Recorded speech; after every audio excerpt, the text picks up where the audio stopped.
Hi, and welcome to another performance of Audiobooks by Alan Wartes. In this episode, I bring you my short story called Gravestone, which explores the idea that, for some people, dying becomes a way of life.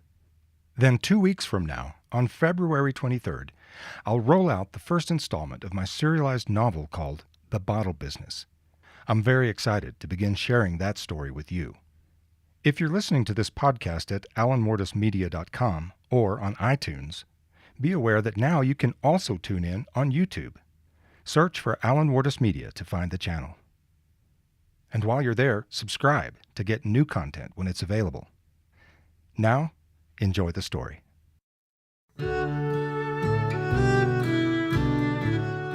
Gravestone, a short story by Alan Wartes.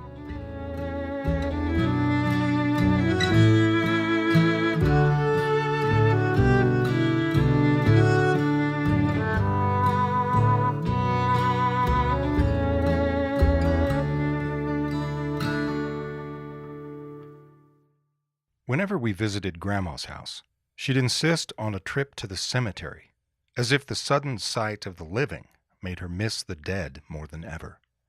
We'd barely have our luggage stacked in her spare bedroom when she would tie a silky scarf around her thinning beauty parlor hair and put on the same threadbare sweater with the same dusty wads of Kleenex in the pockets that each year hung a little looser on her shoulders. "I want to go see Mama," she would say, as if her mother still lived in the run-down duplex across town where she died just after I was born. I'd never seen her Mama, except in black and white scrapbook photographs that made it hard to tell if they were taken before or after she died. But her things were all over Grandma's house. Her hairbrush, her dustpan, her doilies under every lamp. Grandma was like the curator of one of those ragged little pioneer museums in western towns that the interstate went around. The new stuff we gave her every Christmas was still in boxes under her bed, waiting for us to die, I guess. Every time we visited, Daddy tried to get her to load some of the dead people's stuff into the car and take it to the Goodwill. He said we weren't Japanese and didn't need shrines to our ancestors in the bathroom medicine chest. I didn't mind trips to the cemetery, and I agreed with Grandma that Great-Grandma's ghost was still around. I felt her when I sat in the rocking chair in the hall, or when I stood at the back of the closet where some of her dresses hung. She was at the cemetery, too. Sometimes I thought she might be in the dandelion puffs or down the snake hole in the ditch across the fence where I spent most of my time on those visits. Maybe she lived in the smooth marble gravestone that coldly recorded her vast life. Ida Sue Levy, August 1861 to December 1955. Daddy once said if she was anywhere at all, she was in the sticker patch at the edge of the dirt road where we parked the car. This year, Daddy told Grandma he wasn't going to go, not the very minute he walked in the door after 8 hours in the car from San Antonio. He was going to stretch his legs and eat a sandwich and be around alive people first. Besides, he said that day, there was a storm coming if she'd care to look out the window. Just then, as if every frontier ghost from every forgotten grave jumped out of the ground at once to punish him, a blast of wind hit the house and shook it until it creaked and popped. The windows filled up with the red darkness of a scouring West Texas sandstorm. "Herman passed 2 years ago next week," Grandma shouted over the din, beginning to cry, which usually didn't happen until we were within sight of the cemetery. Herman was Grandma's third husband. The coins and keychain he took from his pockets the day he died were still on Grandma's dresser top where he left them. Grandma took out a tattered tissue, found a corner big enough to wrap over her nose, and blew.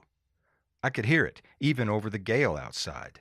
Then she picked up her shiny black purse and sat down in the armchair by the door. Now, my parents had fought for a lot of miles on the way back home after these trips about whether Daddy had any backbone at all when it came to standing up to Grandma. "She's worse than a kid," Mama would say. "She plays you like a honky-tonk jukebox." "Oh, and I suppose you think you're any different," Daddy usually replied. "Your high society folks come to visit, and I don't understand a single word you say for days." He'd imitate the way Mama's dad, a retired lawyer from Dallas, used fancy words just to say good morning, like he was making a speech for the jury. I agreed with Daddy. Mama usually sounded just like that by the end of the week. Sometimes those arguments went on all the way to the Dairy Queen, halfway home where we always ate lunch. This time, though, Daddy was determined.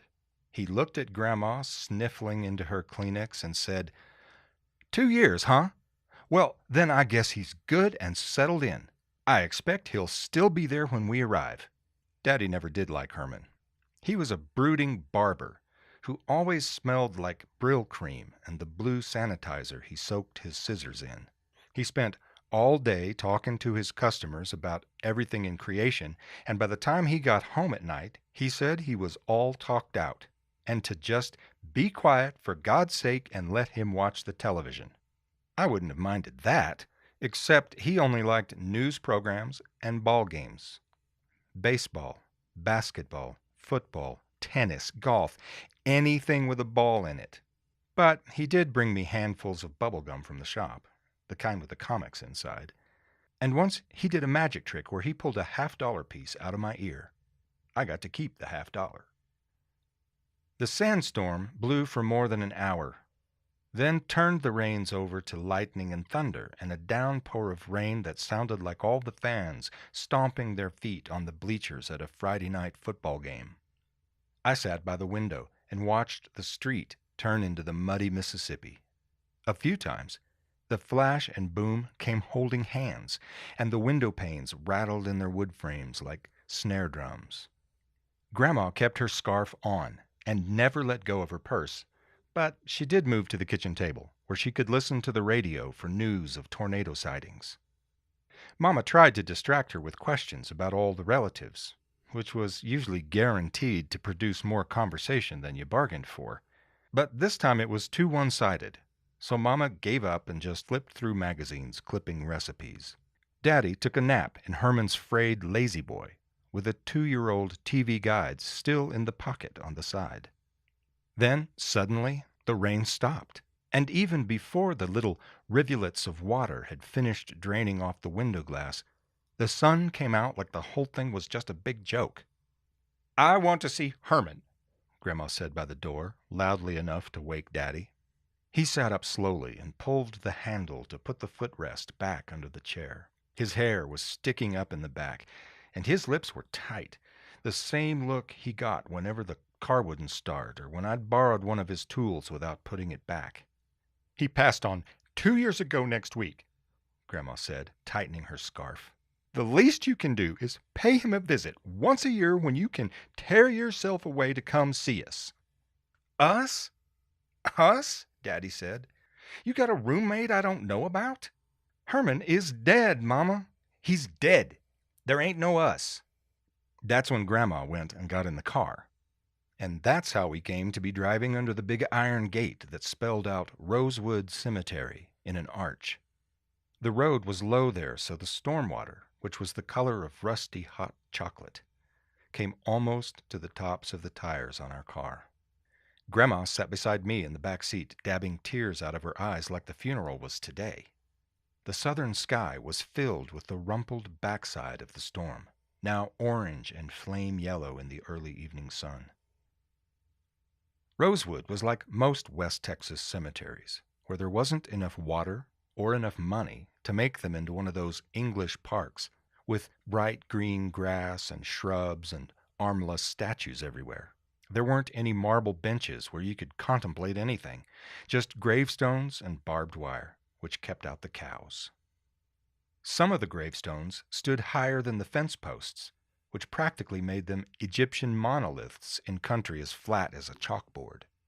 Most hunkered down low to the earth, like everything else that still had memory of buffalo hooves and bobcats. "Oh, oh!" Grandma began to wail as we turned down a muddy track that led to Herman's grave.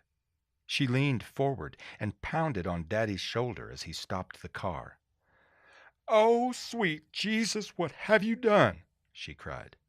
"Okay, it'll be okay," Daddy said, noticing whatever she saw long before I did. "Oh," she moaned and rocked in her seat, front to back. Daddy got out of the car and walked toward the grave. I opened my door to follow him. "You stay here, Daniel," Mama said, as she reached back over the seat to take Grandma's hand. But I pretended not to hear and ran after Daddy. Then I saw what the commotion was about. There, tucked in the corner of the fence, was Herman's gravestone, right where it always was, except this time it was leaning half over on its side, partly submerged in sticky red mud. A big sinkhole, more than a foot deep, had opened up right over Herman's chest and extended all the way over into the next spot, too, the plot where Grandma always said she expected to be buried before our next visit. Daddy walked around the mess a little, testing the ground with his weight, and then went back to the car. "It's not so bad," he said through Grandma's window. "The ground's more solid than it looks. Come on, I'll help you." "I don't want to go over there. Herman is all washed away, and I'm all washed away, too." I was used to Grandma's theatrical flair, but this was different. I saw real fear on her face as she strained to look past my dad to the ruined graves. Her eyes flashed all around as if she expected to see Herman's muddy body lying on the ground somewhere, or maybe like she caught a whiff of Brill cream and felt him reaching out to touch her shoulder. "It's just a little mud, Mama," Daddy said. "The grave diggers'll get out here tomorrow and fix it right up." "No, no," she yelled. "I'm all washed away with Herman." "Oh, for crying out loud! Herman is gone!" Daddy shouted back with more fire in his voice than I'd ever heard, even when he was at his maddest. "Your mama's gone. They—" He swung his arms out wide around him. "They're all gone. You're here. I'm here. Did you notice that, Mama? Huh? Did you?" Daddy clutched the shirt on his chest and pulled it so hard I thought the buttons would pop off. "Did you notice that I'm standing right in front of you?" Grandma just sobbed and looked past him, eyes still roving. Daddy turned and kicked the nearest gravestone, which belonged to Felix Norwood, January 22nd, 1901 to June 7th, 1967. Grandma wailed. "Stop dying, Mama," Daddy said, with the veins standing out on his forehead. "Stop it. The only thing that's washed away is a little good-for-nothing dirt. It's clean out here and alive." He lifted his arms high up over his head, but I couldn't tell if he was celebrating or surrendering. Then he walked away from the car and went to lean on a fence post, breathing hard, looking far out toward the horizon. Just then I noticed a snake near the fence, lying dead still in the mud, and I thought Daddy was wrong about nothing getting washed out by the storm. I went to move the limp ribbon of its body over into the ditch where it had a chance to rest in peace. The green scales on its back shimmered in the setting sun like wind waves in tall grass. Just as my fingers touched its cold head, it sprang forward, whipping away through the mud-stained weeds under the fence and into its hole. Before long, the snake's head reappeared, so deep in the darkness that I could only see little hints of sunlight in its black eyes and the ghostly shape of its skull. I stood there a long time until Daddy started the car and honked the horn. I was thinking about things that live down holes too deep or too narrow for me, and about what's really gone and what's not.